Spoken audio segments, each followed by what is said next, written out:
welcome to Smashterpieces, a casual walk through the history of the Super Smash Bros. Ultimate roster. My name is Joe. And my name is Matt. And if you're new here, what we are doing on this show is we are playing one game for every character in Super Smash Bros. Ultimate, from 1984's Duck Hunt to 2017's Legend of Zelda Breath of the Wild. And today's episode is part 2 of our discussion on the game representing fighter number 61, Cloud. It is the PlayStation 1 game from 1997, Final Fantasy VII. We're playing more of it.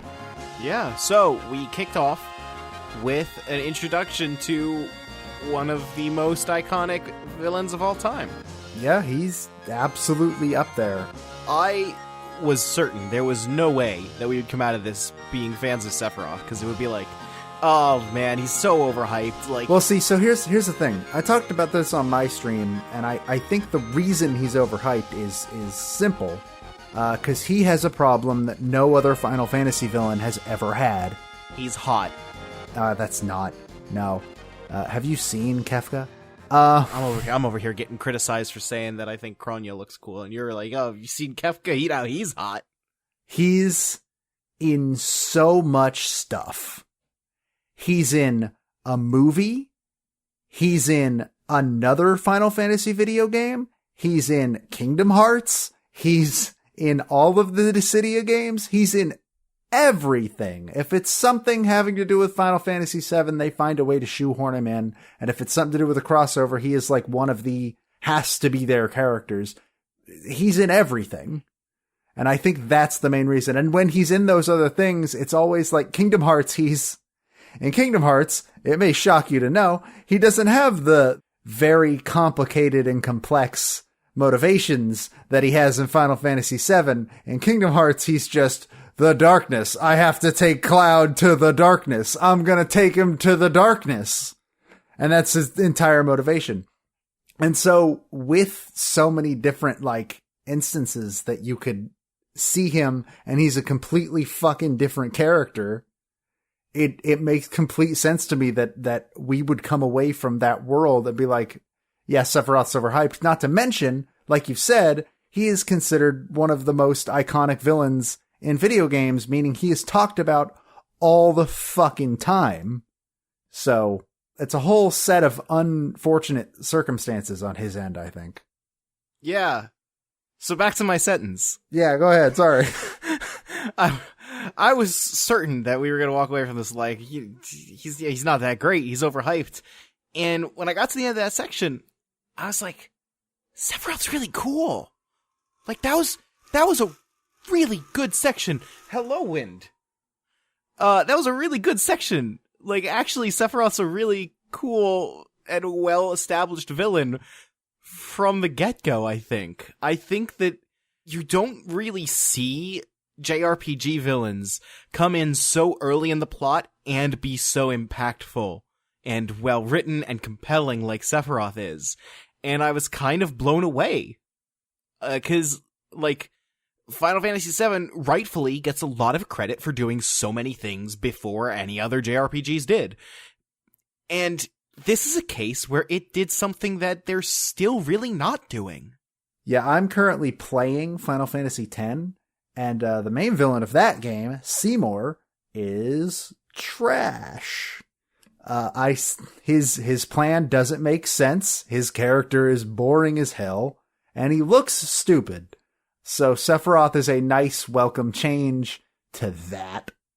A main joke made by a lot of people that I've seen is that almost every single Final Fantasy villain just has the motivation of, well, if I kill everyone, then they won't have to suffer anymore, and that's why I'm still the good guy. And, that motivation doesn't make sense and is stupid.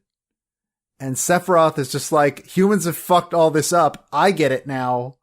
Time to go. Yeah, no, that's actually really good. And he's been so personally attacked by humans for what they did to how they created him as a monster, what they did to his mother. And this is all just from him showing up in a flashback. we haven't even really gotten into the meat of what he does yet, and he's already one of the better JRPG villains I've ever seen already. Yeah.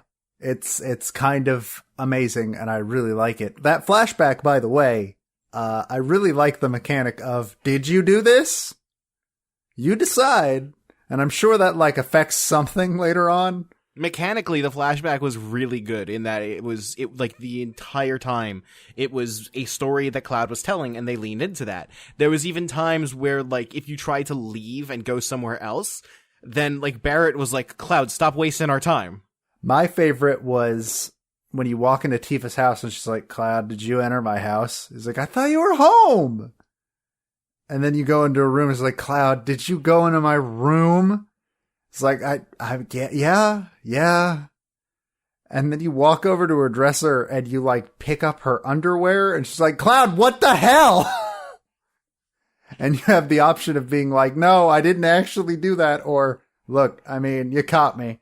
Which, I was a coward. I said I'm kidding. And by a coward, I mean, I'm not a bad person. I think you're a bad person. Am I? A little bit. I think Cloud might be the bad person in this situation. But yeah, the whole idea of, like, you would do something that there was no, instead of making it so that you walked into this area and an NPC tells you something that has no bearing on the story whatsoever, instead you walk into that area and then Barrett's like, what the fuck, dude?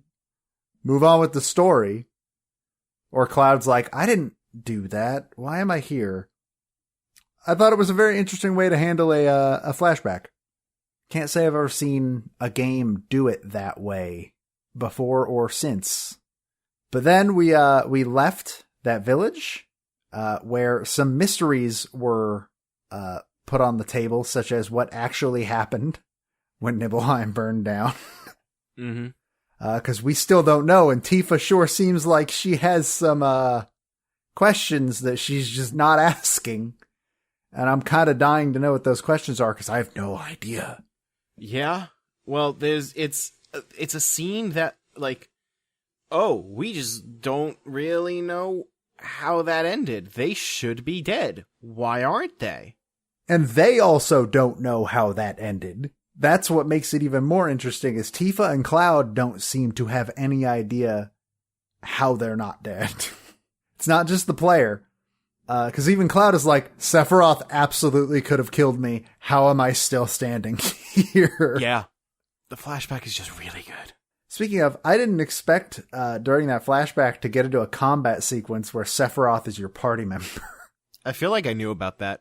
It's also just like a classic taste of power kind of trope. A lot of video games do it, where it's like they show you something that is so much stronger than you are right now. I think 10 also does that. They put Seymour on your party for one fight. After that, we went to... All right, I know you didn't do this part, because you found a way to tank the big cobra somehow? Oh, is it with the Chocobo part? Let me tell you fuckers about Chocobos. I didn't find a way. I accidentally cheated. I tried to fight it, and I poisoned it. And I was just like, okay, I clearly can't beat this in a fair fight. I'm going to put on the invincibility thing, and I'm going to just run away. I'm probably wildly wrong if you go back and look at my VOD, but it felt like I tried it for like 10 turns, and it didn't work out. And it took so long that the thing just died. What the fuck? I lost to it twice, trying to cheat my way through it. And then I was like, fuck it, fine, we'll go get a goddamn Chocobo. Let me describe to you, and everybody listening, the process of getting a Chocobo in Final Fantasy VII. Wait, did you not like that? It's stupid. What? It's dumb. It's not hard, but it's dumb.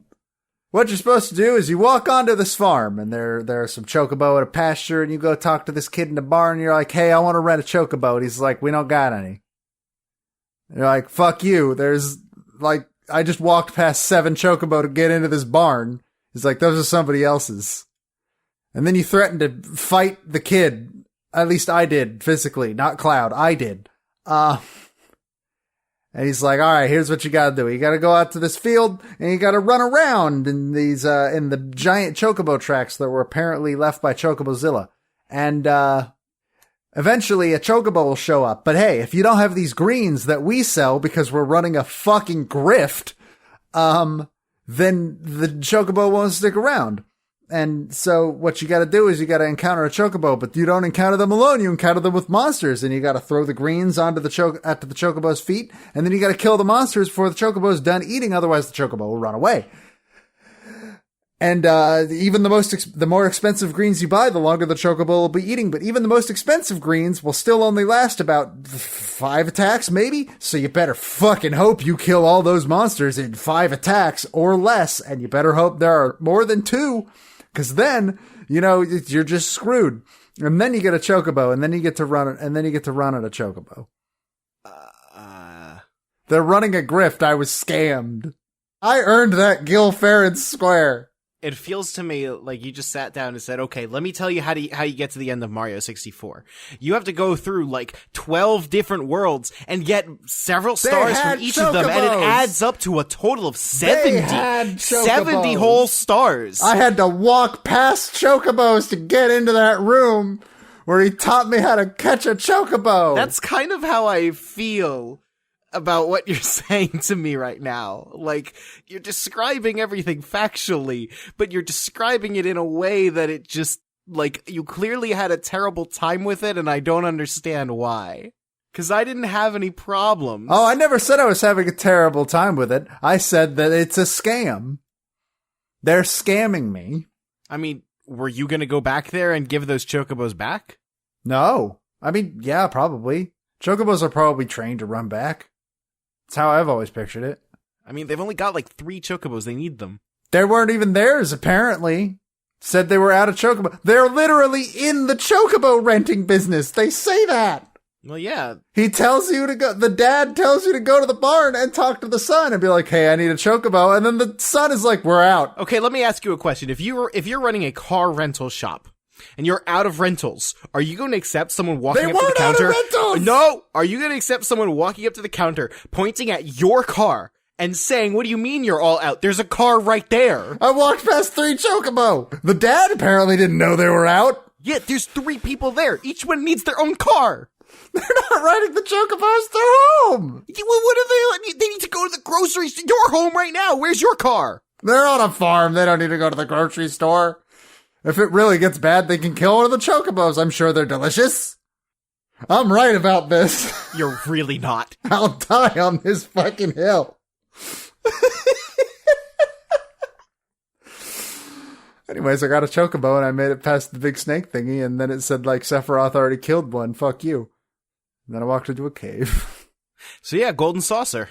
Yeah, Golden Saucer. I hated it. I love the Golden Saucer. Granted, I didn't do like anything there except watch a Chocobo race, which ended up being the most fun on that entire stream. I hated watching that Chocobo race. I loved it because mine won. Mine didn't. So I tried out a couple. I walked around and discovered how they didn't give you any of the points that you need to actually start any of these games. So yeah, they sure didn't. And then I failed one. I failed another. And I looked my chat dead in the eyes, stared straight into the camera, and said, please tell me how to get out of here as quickly as possible. I bet on the Chocobo named Dan. I think I did too. Who, God bless him, made it all the way to the end in first place. His stupid white feather body. And then found out that I had somehow misunderstood the betting menu. And therefore, even though my Chocobo won, I didn't win anything. Yeah, that's how all betting odds work. And so I left. And then we met Dio. We met Cait Sith, who has done nothing yet. I forgot about Cait Sith, to be honest with you. That I don't fully blame you. He has done absolutely nothing so far. Which, alright, so recruiting Cait Sith actually brings me to a thing that I kind of want to touch on real quick. 3 party members, 3 slots is not enough for a game that has like 9 party members. And the main reason for that is actually, why can't I take materia off of people who aren't in my party? Oh, that's a big one. Because it's equipment, too. Like, I go into a store and I buy new equipment for everyone. And then I see that I can't actually equip it. And then I don't bother equipping it. Yeah. And then I get to the next town having not equipped it, and I just buy more armor. Sometimes the same armor. Because my party members still have the old stuff equipped, so I don't realize that it's not actually better.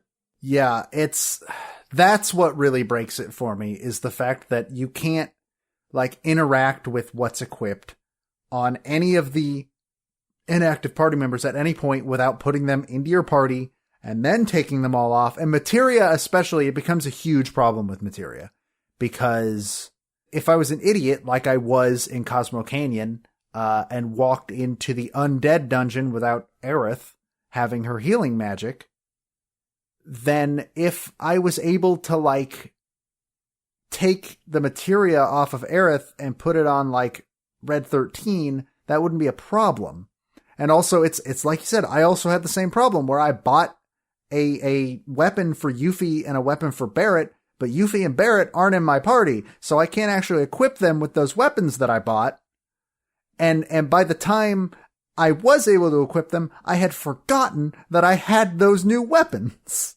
I feel like this game just doesn't give you enough opportunity to use your party members, and there's a balancing act where I feel like you can't have too many more party members than you can bring into battle at any given time, because then even if they're still getting experience when they're inactive, I still just feel like some of them are going to fall by the wayside, because what's really the point in swapping them out? Yeah, and the game has moments where it does force you to have a specific party member in, like this stretch, we had one where we had a solo Barret fight. Yeah, a solo Barret fight. It had a part where we were forced to put Red 13 in the party. Like, Final Fantasy X and later JRPGs sort of fixed this by setting up battle systems where you could switch out party members during battle. Yes, every JRPG should have that, fight me. Yes, every JRPG should have that. Final Fantasy X has one of the best battle systems I have played from that era, for sure. Like, Persona 5 lets you do that. Tokyo Mirage Sessions lets you do that. Tales of Xillia is... Okay, this has nothing to do with Smashterpieces, but now that I said Tales of Xillia, I need to complain for a moment, and I need to throw this out there into the void so people can agree with me. Tales of Xillia, it lets you swap party members in the middle of the battle. It was the first time the Tales series ever did that. It was great. Tales of Xillia 2 doesn't even let you change party members on the world map. That's fucking stupid. You have to be in a town. Well, that's another problem in this game, is Yes. that sometimes it'll just be like, yeah, the PHS doesn't work right now. It's like, hey, fuck you. Let me switch my party members at any time. If you're going to make it so that I can't unequip or equip things when they're not in the party, then make it so that I can change out my party members at any time. It's a mess. Yeah, that's I think my biggest dislike about Final Fantasy VII is the way it handles, like, equipables and party members and all that. Because we still have 2 more goddamn party members. Yep. Like, you have 3. Because you haven't gotten Yuffie yet. Yep, I still haven't decided if I'm going to bother with her. If I do, it's going to be off stream. Back to what brought us here. I've used Cait Sith like once. And I haven't even put them back in my party since we got them in the gold saucer. Sure, they sure exist. They're sure around. I'm sure they'll get a chance to sort of grow later, but even their reasoning for joining the party is fucking stupid. Is Cait Sith optional? No, Cait Sith is a story. What? Yuffie and Vincent are the only 2 optional party members in the game. Cait Sith felt really optional. He sure does, and he's not. And that's a problem. I hope he does something. Something much like Red 13. Well, like Red 13... Barret also did something, but... Yeah, but we already knew we liked Barret. I don't have a lot to say about that section, too. That scene was alright. I don't know why it took until then for me to, like, have it occur to me that, like, oh, of course Marlene's not Barrett's daughter. Well, they said it. Did they? Have they said? Yeah. Ah, I must have missed that. The feeling that I had was, oh, of course Marlene's dad is going to show up. I did like that fight, though his motivations don't make any sense, where he's like, Barret betrayed me. It's like his arm got shot off, bud. What was he supposed to do? They shot him in the arm that he was using to try and lift you up. What? What was the plan supposed to be? There wasn't really one at all. I had been told that actually racing the Chocobo was going to be awful, but honestly, it's not that bad. It's just also not that really easy. It's extremely easy, but then also just like there's nothing to it. So that was interesting. And then we got Cosmo Canyon, which is where Red 13 got to shine. And honestly, I like Red 13 now a lot. Yeah, that was a really good arc. That was a really good arc. That ending scene was actually fucking incredible. Yeah. Like, wow. I kind of expected Red 13 to be like kind of an inconsequential party member that didn't do too much, but this was really good. Yeah, and we can only hope that Cait Sith gets something like that, but it doesn't really. They don't feel like a character. He doesn't feel like a character that will. I feel like Yuffie is going to get more story. Which is really, like, can I just give a shout out? Speaking of Yuffie real quick, she's in cutscenes. All the party members are. Yeah, but you'd think with an optional party member. No, dude, it's whatever party members are in your party at that time. No. I mean, like in cutscenes where all the party members are around. She talks. Like she shows up on the boat. She has like dialogue. It would be weirder if she didn't. Would it? Because she's an optional party member. Yeah, but like if you have her in your party and she's just not doing anything. So in 6, if I remember correctly, and somebody's going to tell me I'm wrong. Probably me. I only watched a long play. Statistically me. You don't know anything about Final Fantasy VI. Fight me. Statistically still. I corrected you today. There are also, I believe, 3 optional party members in that game. And I'm pretty sure like 2 of them are actually in-universe mute. Like they don't talk. And one of them's just a Moogle, which, hey, we haven't seen any Moogles. Were there Moogles in the Gold Saucer? Did I just miss them? Where are all the Moogles? I don't remember seeing any in the Gold Saucer. I don't think we've seen any Moogles yet. That's weird. So yeah, Red 13's are pretty good. Yeah, Red 13's pretty cool. Oh, no, the Moogles show up in that one summon. The one summon? Yeah, the summon with the Moogle and the Chocobo. Oh, we haven't gotten that one yet. I have. You have? That was my first summon. Oh, mine was Shiva. Wait, are those randomized? No. First summon that I found was Shiva. You just missed it. No! People let me miss the Moogle on a Chocobo? Also, speaking of summons, what's the one that, like, flips the earth? That's Titan, I believe. Titan's cool. He's so dumb. He's so fucking stupid. It looks so stupid. I love him. I love him dearly. The summons I have Shiva, Ramu, Titan, and Ifrit. So those are cool. Those are fun. I think I have all of those as well. And Chocobo and Moogle. Damn, I missed that. I missed it. Damn it. I'm sad now. Yeah, the whole thing in Cosmo Canyon was just really cool. But like, yeah, that ending scene with his dad and it was really good. That was the best scene in the game so far, I think. And killing a boss with a Phoenix down is also pretty good. I kept missing with the Phoenix down. Same, I didn't actually do it. I threw 2 at him. Apparently it can hit, and it is an instant kill. But I missed the 2 times I tried. But throwing high potions worked. This was a cool stretch of the game, I think. I think if the rest of the game sort of keeps up this level of quality, if the rest of the game can keep up the Cosmo Canyon level of quality, which I doubt it, then I'm still looking forward to playing more. We still got 2 more party members to get. One is apparently the process of getting Vincent is stupid. And so I'm really looking forward to that. And by looking forward to that, I mean, that'll probably suck. Oh yeah. Speaking of that'll probably suck, how about that parade? I legit don't want to talk about it. It just sucks, and I don't think I need to say anymore. Yeah, it's bad. That's really all you need to know. It's not a good part of the game. And I don't think anybody will disagree with us on that. Even the music's not very good. Oh, the music is bad. It's a bad song. So yeah. Speaking of the music, let's talk about the music. Because we got some more music that I'm ready to bring up. Mainly that we're in episode 2 and we can mention the main theme of Final Fantasy VII.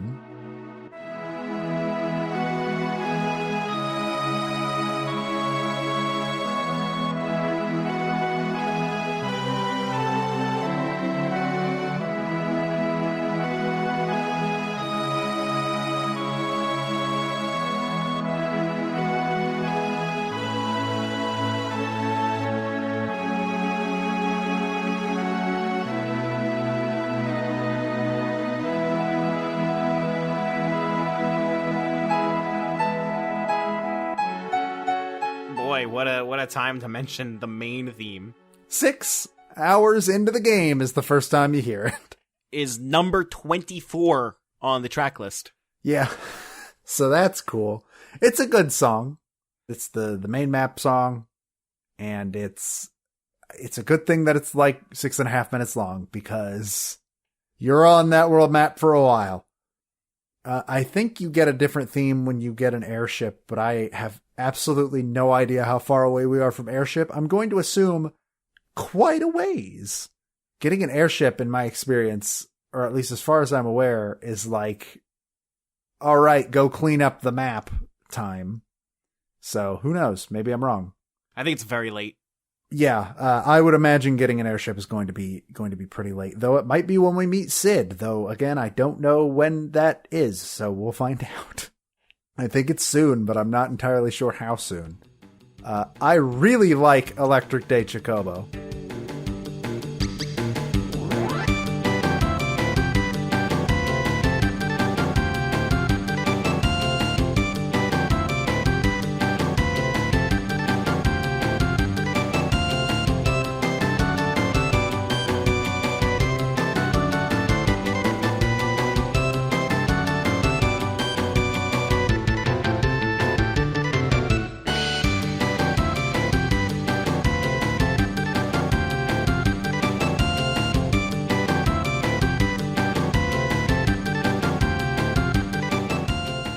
I think this song rules, even though it sounds like the Chocobo should be surfing.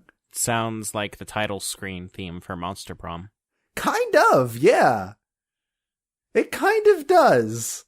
But I love this song. This is probably like my second favorite version of the Chocobo theme. No, third favorite. I think Final Fantasy X is really, really good. But no, it's good. I like it. You mentioned remembering it's hard to stand on both feet.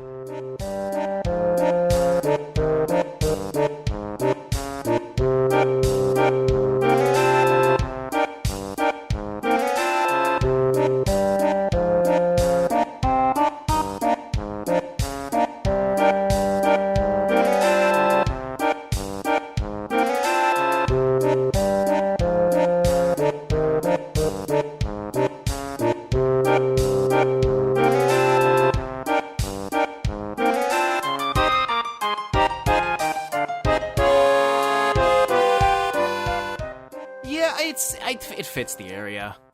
I would never listen to it outside of that area. But boat. It fits boat. It's a successful composition. There's Genova.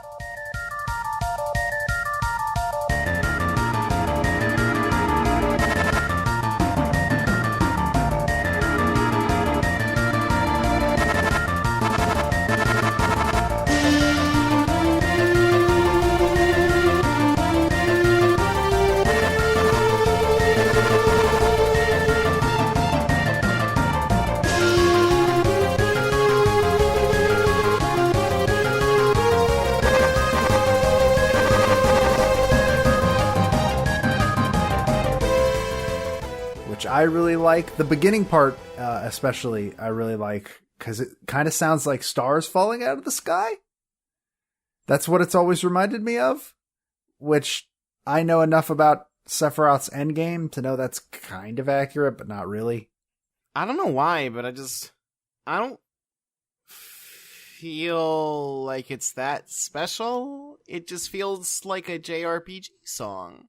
I mean, it's from the JRPG, to be fair. I know, but... Also written by the JRPG guy. I know, but... I'm just saying. I don't know. There's no, like, texture or contrast to it, I feel. It just goes. Yeah, it go. It go and do good at go. But you know what doesn't go and instead sits in a relaxed pace? Costa del Sol.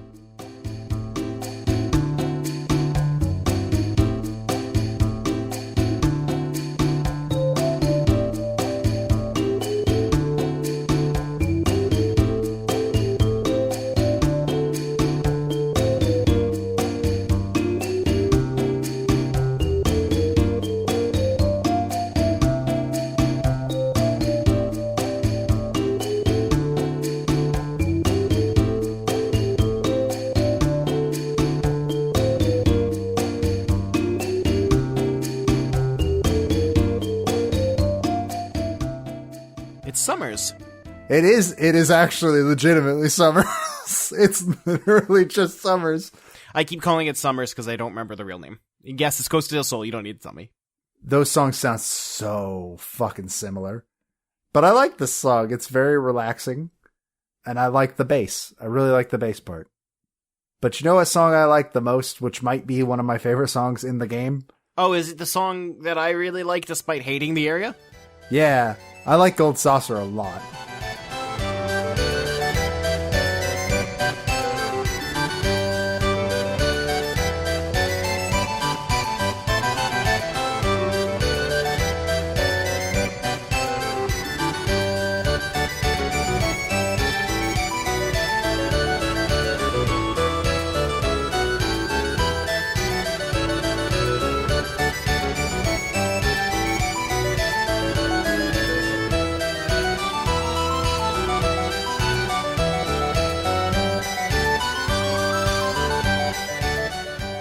This song is legit. I like this song mostly because it's my favorite song to play in Theatrhythm Curtain Call.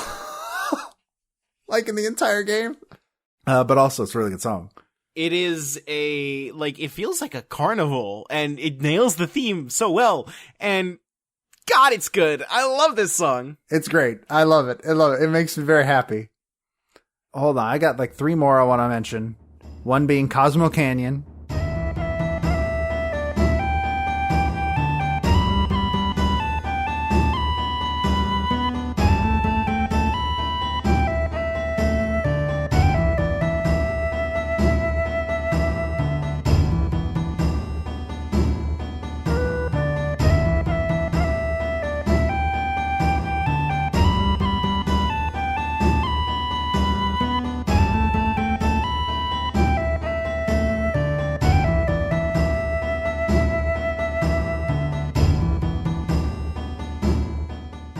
I really like Cosmo Canyon. This song is really good, in my opinion. I didn't realize it was a different song from Red 13's theme until, like, right now.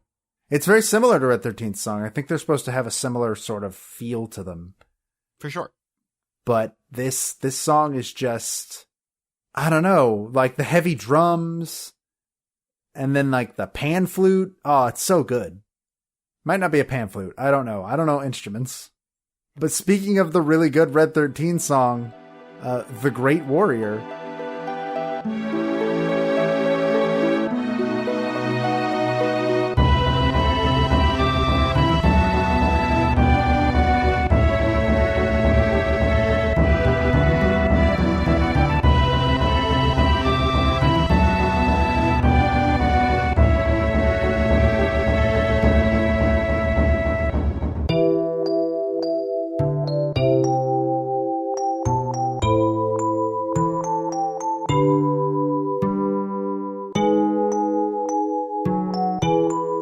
Which is just a melancholy version of Cosmo Canyon that builds into this like really triumphant and determined sort of swell. Making for the best scene in the game. the best scene so far. Like, it's so good. But last but not least, my favorite version of the Chocobo theme. I really like Fiddle Day Chocobo.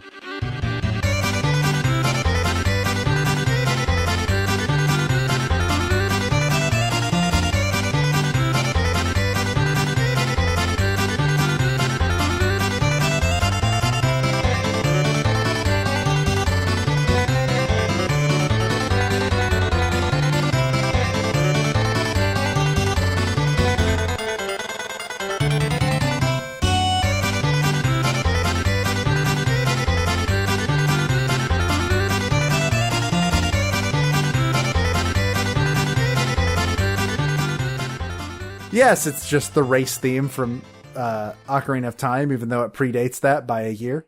I have a soft spot for fiddle pieces. I played violin for pretty much all of my school years. I really love this. I really love this version of the song. It's super good. Also, I love that part where that guy goes, Yahoo! That's also fun. And that's all I got in terms of music. You described pretty much everything. Yeah. Well, I skipped a bunch of stuff. And we are roughly halfway through the soundtrack. Yeah.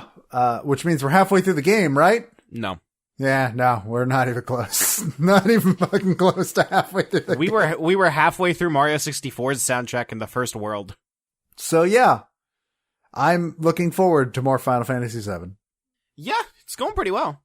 I am looking forward to, I think we will maybe get our last two party members in this session. I don't know that for sure. We are actually at the point where I know one thing that is going to happen, and that is literally that's the thing everybody knows is going to happen, but that's the only thing I know. I don't know anything else. I know that we fight Sephiroth eventually. Well, I know you fight Sephiroth at the end of the goddamn game, but that's not what I was mentioning. So I know two things. There's something we didn't talk about. Triceratank. I don't know if I want to talk about Triceratank. Can't wait for remake. Oh my god, I can't fucking wait for remake.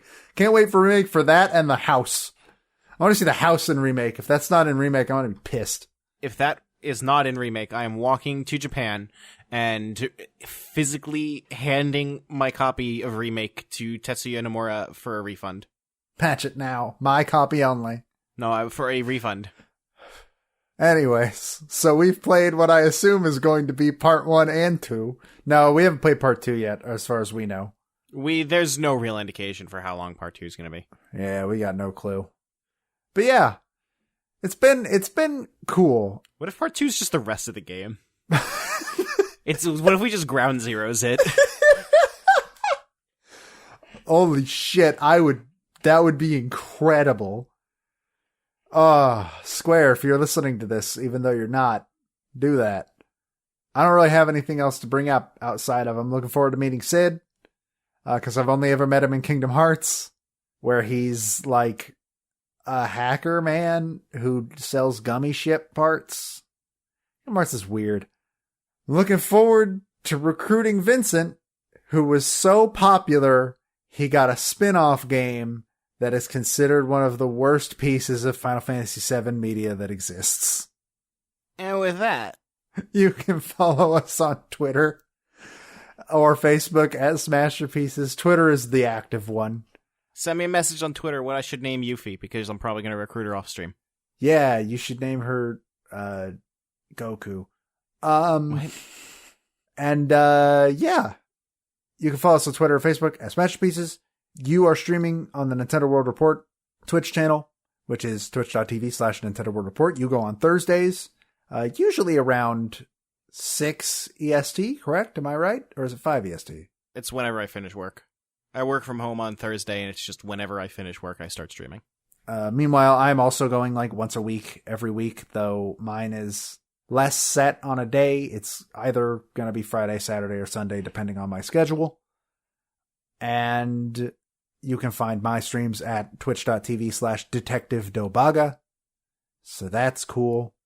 I do want to thank Peter Spezia, our friend, for kind of taking up, agreeing from all my begging to pick up doing the raw edit for these episodes. Hopefully That should help take a little bit off my plate for a little while because I am in school and everything happens so much.